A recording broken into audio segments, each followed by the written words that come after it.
నా పేరు డాక్టర్ ఆసిఫ్ హనీఫ్ అండి. నేను ఇక్కడ లంగర్ హౌస్ రీనోవా హాస్పిటల్లో హెడ్ ఆఫ్ ది డిపార్ట్మెంట్ లాగా పనిచేస్తున్నాను. ఇప్పుడు మనకు ఒక పేషెంట్ పెయిన్తో వచ్చిన తర్వాత ఇమీడియట్గా మనం ఇంటర్వెన్షన్ పెయిన్ మేనేజ్మెంట్ ఆఫర్ చేయము.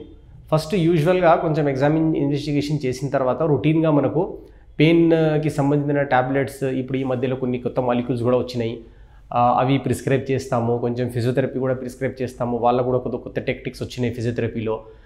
తర్వాత ఒక స్పెసిఫిక్ సర్జికల్ ఇండికేషన్ ఉందనుకోండి for example, then we will refer it for the surgical intervention. ఇవన్నీ ఏం లేదనుకోండి, then intervention pain management has a role and it will come into the picture. ఇప్పుడు దీనికి రకాలు ఎట్లా ఉన్నాయంటే వన్ ఆఫ్టర్ ది అదర్ బేసికల్గా నేను చెప్తుంటాను. ఒక డ్రై నీడ్లింగ్ అని ఉంటుంది. సాఫ్ట్ టిష్యూ కండిషన్స్ ఏమైనా ఉంటే ఆ నీడిల్ తీసుకొని, డ్రై నీడిల్ తీసుకొని ఆ పర్టికులర్ ఏరియాలో కొంచెం ఇట్లా పించ్ చేస్తాము, ఒక 5 times 10 times 20 times. దీనివల్ల అక్కడ ఇంటర్నల్ ఎక్కడ మనకు ప్రాబ్లం ఉందో అక్కడ కొంచెం బ్లీడింగ్ అయ్యి ఆ బ్లడ్ లోపల ఉన్న కొన్ని గ్రోత్ ఫ్యాక్టర్స్ రిలీజ్ అయిపోయి అక్కడ కొంచెం రిపేరింగ్ ప్రాసెస్ అవుతుంది. దీనివల్ల మనకు పెయిన్ తగ్గిపోతుంది. That is one type of intervention management అండి. సెకండ్ టైప్ వచ్చేసి స్టెరాయిడ్ ఇంజెక్షన్ ఇవ్వడం. బాడీలో మస్కులోస్కెలిటల్ సిస్టంలో ఎక్కడైనా నొప్పి ఉంటే అక్కడ ఖచ్చితంగా మనకు ఇన్ఫ్లమేషన్ అనేది ఉంటుంది లోపల. అది కొంచెం మైల్డ్ ఉండొచ్చు, మోడరేట్ ఉండొచ్చు, సివియర్ ఉండొచ్చు. సో పెయిన్కి బేసికల్ బేస్ వచ్చేసి ఇన్ఫ్లమేషన్. సో ఆ ఇన్ఫ్లమేషన్ ఉంటే మనకు that will lead to causing some pain. So ఇన్ఫ్లమేషన్కి మనం కౌంటర్ చేయడానికి యాంటీ ఇన్ఫ్లమేటరీ ట్యాబ్లెట్స్ ఇస్తాము. అలాంటిదే స్టెరాయిడ్ కూడా ఒక strong anti inflammatory.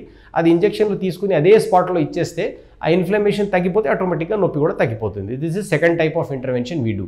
Third type of injection వచ్చేసి పిఆర్పి అంటారు. మీరు చాలామంది వినే ఉంటారు పిఆర్పి అని, ప్లేట్లెట్ రిచ్ ప్లాజ్మా అంటారు. మన బ్లడ్లో 90-95% వాటర్ ఉంటుంది. రిమైనింగ్ 5 to 10% ఒక 3 ఇంపార్టెంట్ సెల్స్ ఉంటాయండి. సో బేసికల్ కొంచెం సింప్లిఫై చేసి చెప్తున్నాను for easy to understand. Red cells ఉంటాయి, వైట్ సెల్స్ ఉంటాయి, ప్లేట్లెట్స్ ఉంటాయి. సో మనకు దీంట్లో ఏంటంటే మనకు కావాల్సింది ప్లేట్లెట్సే కావాలి.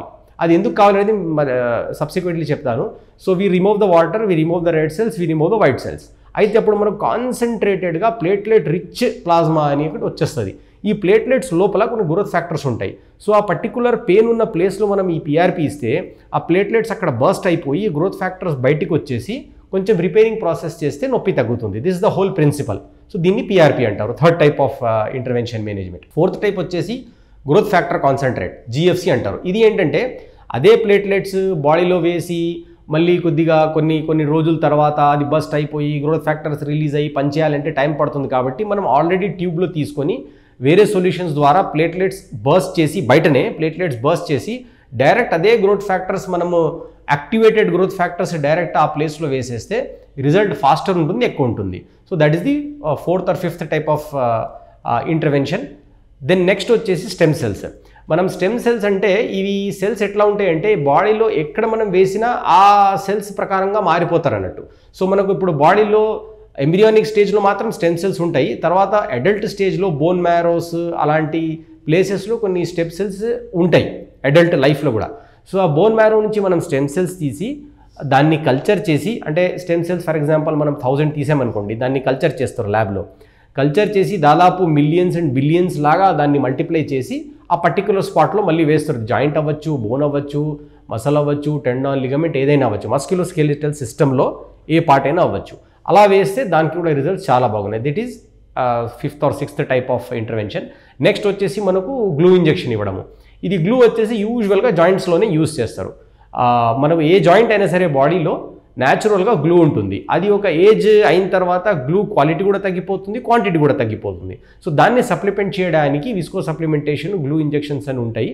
అవి మనం జాయింట్స్లో వేస్తాం. These are the various types of intervention management. కొన్ని ఇంకా ఉన్నాయి, ఆర్ఎఫ్ఏ, రేడియో ఫ్రీక్వెన్సీ అబ్లేషన్ అని కూడా ఉన్నాయి.